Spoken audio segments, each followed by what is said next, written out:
Bonjour à tous pour donc ce premier cours de mathématiques qui va se faire donc à distance. En tout cas, pour le moment, c'est des consignes. Les cours magistraux se feront à distance. Donc ce premier chapitre sur quelques rappels de base. Donc, normalement, ça va être des rappels pour vous. Si jamais il y a la moindre question, le moindre souci, n'hésitez surtout pas à me faire un petit mail ou à m'en parler quand on se verra en télé. Donc, on va commencer par des rappels sur les équations et les inéquations. Le principe, donc résoudre une équation, ou ça sera pareil pour une équation, c'est trouver l'ensemble des solutions de cette équation. Donc on veut trouver les réels qui vont vérifier l'équation ou l'inéquation que l'on a considérée. Commençons par un exemple. Alors d'abord, un peu de vocabulaire. Les équations de la forme ax égale b, où x est l'inconnu et a et b des constantes quelconques, sont appelées des équations linéaires. Exemple pour résoudre ce type d'équation, 2x plus 4 égale 0, a pour solution moins 2, parce que si vous vérifiez, quand vous remplacez x par moins 2, 2 fois moins 2 plus 4 ça fait 0, et que moins 2 est l'unique réel qui vérifie cette égalité. Bon, je vous montrerai dans un exemple filmé rapidement comment on fait comment on résout cette équation, et l'exemple s'appellera exemple 1. Donc on peut série de deux inéquations, moins x moins 2 positif ou nul, a pour solution intervalle moins l'infini moins 2, avec moins l'infini ouvert, on ne prend jamais les valeurs infinies, et moins 2 fermé, car ici je voulais résoudre positif ou nul, ou égal à 0, et donc il faut inclure la valeur moins 2. Pareil, dans une vidéo, je vous ferai ça au tableau, dans une vidéo qui s'appellera exemple 2. Peut-être qu'il y aura tout dans une même vidéo, mais celui-ci est l'exemple 2. Système d'équations linéaires. Donc un système d'équations, c'est un ensemble d'équations qui portent sur les mêmes inconnus. Il est dit linéaire si les équations sont toutes linéaires comme on l'a vu avant, c'est-à-dire de la forme ax plus b égale 0 ou x égale b, c'est le même genre d'équation. Par exemple, si on veut résoudre le système x plus y égale 1 et x plus 2y égale moins 3, les solutions sont x égale 5, donc on met d'abord x, la première valeur, et y égale moins 4, et si vous remplacez, vous vérifierez bien que ça fonctionne. Et pareil, je ferai une vidéo, c'est l'exemple 3, celui-ci, pour vous montrer comment on fait pour résoudre. Alors dans cette vidéo, je vais procéder par substitution. On fera qu'un seul exemple de système pour le moment parce que au semestre 2, on va avoir une nouvelle méthode qui s'appelle le pivot de Gauss, qui est beaucoup plus rapide que la méthode par substitution et qui est surtout très efficace, qu'on ait 2, 3, 4 ou 5 inconnus par exemple, alors que par substitution, dès qu'il y a plus de 2 inconnus, ça devient très compliqué. Donc on ne va pas faire beaucoup de systèmes d'équations linéaires ce premier semestre, on en fera plus au semestre 2 lorsque nous verrons ce qu'on appelle le pivot de Gauss. Équation du second degré, comment ça fonctionne?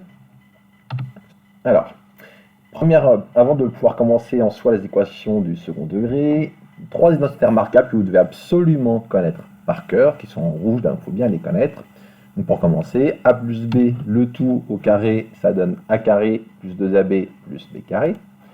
A moins b, le tout au carré, ça donne a carré moins 2ab plus b carré. Et enfin, a moins b facteur de a plus b, ça donne a carré moins b carré. Petite remarque, pour essayer de vous habituer à être à l'aise avec les chiffres, parce que vous vous trompez souvent à ce niveau-là d'ailleurs, si vous retenez la première, vous obtenez la seconde en disant qu'il est possible que b soit négatif. A moins b, c'est pareil que a plus moins b. Et dans ce cas-là, qu'est-ce qui va changer? Vous aurez 2a fois moins b, ce qui fait moins 2ab, et vous aurez moins b le tout au carré, ce qui fait plus b carré. Donc ce qu'il faut retenir, c'est que dans tous les cas, vous avez a carré et b carré avec des plus devant, dans ce genre de situation ici. Et que si vous avez ici un plus, c'est plus 2ab, ici un moins, moins 2ab. Mais ici, le moins est déjà compris dans le mi. Donc la troisième identité remarquable qui est ici. Et ces identités remarquables vont nous permettre de résoudre des équations de second degré de la forme ax au carré plus bx plus c égale à 0. Pour être plus précis, ça me permet de vous faire la démonstration de comment on trouve les formules bien connues. Formules que nous voyons tout de suite, que j'espère vous connaissez déjà tous par cœur. Si ce n'est pas le cas, vous devez bien les connaître. Donc pour résoudre l'équation précédente qui est ici, on va considérer ce qu'on appelle le discriminant, qu'on note traditionnellement grand delta, équivaut b au carré moins 4 a fois c. Où donc b c'est le coefficient devant x, a c'est le coefficient devant x au carré, et c c'est le coefficient constant. Donc pour résoudre l'équation précédente, il y a 3 possibilités qui vont dépendre du delta, du discriminant qui est ici. Ces possibilités sont, si delta est strictement positif, alors l'équation précédente admet 2 solutions réelles, qui sont x1 égale moins b moins racine de delta, calculé ici sur 2a, et moins b plus racine de delta sur 2a. Donc pour que la racine carrée ici existe, il faut bien que delta soit strictement positif. Si delta est égal à 0, dans ce cas-là, en fait, la racine de 0 existe aussi, elle vaut 0. Donc on aura ici moins b moins 0, moins b plus 0. Donc on aura une seule solution. Donc l'équation 1 admet une unique solution, x0 qui vaut moins b sur 2a. Donc vous remplacez là ou là, vous trouvez bien uniquement moins b sur 2a. Donc on a une seule solution, on appelle ça une racine double en général. Et enfin, si delta est strictement négatif, l'équation 1 n'a pas de solution réelle. J'insiste bien sur le mot réel. Au chapitre suivant, nous verrons les complexes et nous verrons que dans le cas des complexes, même quand delta est strictement négatif, il existe des solutions. On verra ça au chapitre suivant sur les complexes. Une remarque, on va être amené à factoriser dans ce semestre, à faire des factorisations. Eh bien, pour les polynômes du second degré, ça on appelle ça un polynôme du second degré, donc ax au carré plus bx plus c, lorsque vous résolvez ax au carré plus bx plus c égale à 0, et que vous trouvez deux solutions x1 et x2 si delta est positif, ou une seule solution x0 si delta est égal à 0, eh bien vous pouvez factoriser ce polynôme. Comment ça fonctionne? Alors, dans le cas où delta est strictement positif, la factorisation va être de la forme x moins la première racine, facteur de x moins la seconde racine, avec le coefficient a dominant devant. On appelle ça le coefficient dominant parce qu'il correspond au coefficient qui est devant la plus grande puissance. Si delta est égal à 0, ce coup-ci, vous aurez la factorisation suivante, a facteur de x moins x0 le tout au carré, où a est encore une fois le coefficient dominant que l'on a ici. Exemple que nous ferons, donc cet exemple, je l'appellerai, ce sera l'exemple 4, donc je vous ferai une petite vidéo, du coup j'en dis pas plus tout de suite. Hop. Et dans le même exemple, on aura aussi cette équation, ça sera l'exemple 5, qu'on va également résoudre et factoriser ensemble, enfin, dans une vidéo que je vous ferai à part. Les inéquations du second degré, alors ce qu'on veut, c'est étudier le signe, savoir donc si l'expression ax au carré plus bx plus c est soit positive, soit négative, à quels endroits elle est positive, à quels endroits elle est négative, pour être plus précis. Pour cela, on considère toujours le discriminant, delta égale b carré moins 4ac, et on aura là encore trois possibilités. Si delta est strictement positif, l'expression ax au carré plus bx plus c égale à 0 est du signe de a à l'extérieur des racines et du signe de moins a entre les racines. Si delta est égal à 0, l'expression ax au carré plus bx plus c, je me rends compte qu'il y a une coquille ici, il y a un égal à 0 en trop, il faudra le retirer. Je le retirerai après, mais pas dans cette vidéo. L'équation ax au carré plus bx plus c ne change jamais de signe, qui est le même que celui de a, et elle s'annule en un seul point, x0, unique solution de l'équation ax au carré plus bx plus c égale à 0. Et enfin, si delta est strictement négatif, l'expression ici ne change jamais de signe. Donc pareil, je vous ferai également rapidement en vidéo, j'expliquerai ces trois cas de figure dans une vidéo pour que vous voyez comment ça fonctionne et comment en fait ne pas apprendre ça par cœur, mais plutôt essayer de le comprendre avec des exemples et des images assez simples.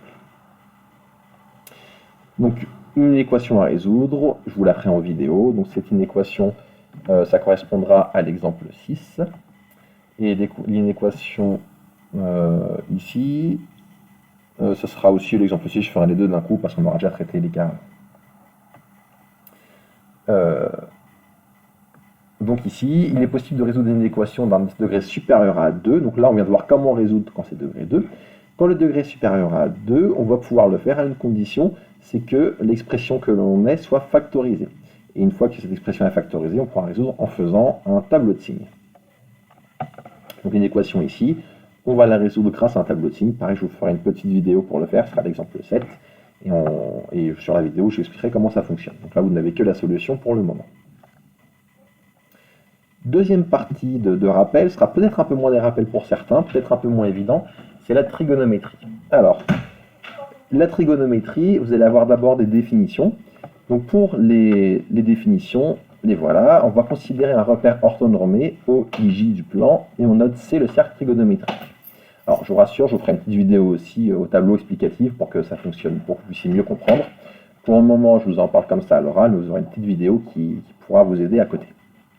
Donc d'abord la définition. Je considère M un point du cercle trigonométrique que j'ai appelé C. On va noter θ, une mesure en radians de l'angle, donc I qui est le premier vecteur de base de votre repère orthonormé, et OM où O c'est l'origine et M c'est le point que vous considérez. On appelle alors cosinus de θ, que l'on note cos θ, l'abscisse du point M. On appelle sinus de θ, que l'on note sin θ, l'ordonnée de ce même point M. Si m est différent du point 0,1 ou du point 0-1, on peut également définir la tangente de θ que l'on note tan θ équivaut sinus θ divisé par cosinus θ. Pourquoi est-ce qu'on doit exclure ces deux points? Parce que pour ces deux points, le cosinus est égal à 0, et normalement vous êtes censé savoir qu'on ne peut pas diviser par 0 en mathématiques. Encore une fois, je vous rassure, cette définition, vous aurez une petite vidéo à côté pour la visualiser un petit peu mieux et la comprendre un petit peu mieux. Grâce à cette définition, on a les propriétés ici qui en découlent. Pareil, je vous les expliquerai sur la petite vidéo, ce sera beaucoup plus visuel si je vous le montre sur une vidéo au tableau que si je vous en parle que comme ça à l'oral. Je vous inviterai, la vidéo, je l'appellerai DEM2 pour des démonstrations 2. Pour terminer cette partie sur la trigonométrie, quelques valeurs remarquables et un formulaire. Donc les valeurs remarquables, vous avez le tableau ici où vous avez les valeurs remarquables de x entre 0 et pi sur 2. Donc ça correspond à la partie en haut à droite de votre cercle trigonométrique. Et vous avez ici des valeurs remarquables que l'on peut retrouver, que l'on doit connaître pour le coup, pour ces valeurs d'angle ici. Je vous expliquerai après des petites astuces en TV pour, grâce à ce tableau, être capable de retrouver les valeurs remarquables du sinus et du cosinus pour les autres angles. Autre remarque, je vous donnerai aussi une petite astuce en TD pour essayer de retenir plus facilement ce tableau. Formule des arcs associés. Alors ces formules, je vous expliquerai pas dans une petite vidéo comment savoir les retrouver assez facilement, assez directement. Donc je ne vous en dis pas plus ici pour le moment. Formule d'addition. Ces formules d'addition, en fait, je vous les démontrerai, peut-être pas toutes, j'aurai pas le temps, mais quand on fera les nombres complexes, vous verrez comment facilement retrouver ces formules. Si vous avez un jour un trou de mémoire, je vous montrerai comment, grâce au complexe, retrouver très facilement cette formule. Alors peut-être que ça vous fait peur, le mot complexe, et que vous trouvez bizarre que ce soit facile avec les complexes, mais je vous assure, avec les complexes, on pourra vraiment retrouver ces formules facilement. Formules de développement, je vous les ai mises pour être complets. Je ne vous demanderai pas forcément de les connaître par cœur. Je vous demande de savoir qu'elles existent, ces formules. Donc si un jour vous avez un problème, que vous êtes bloqué, c'est bien de savoir qu'elles existent.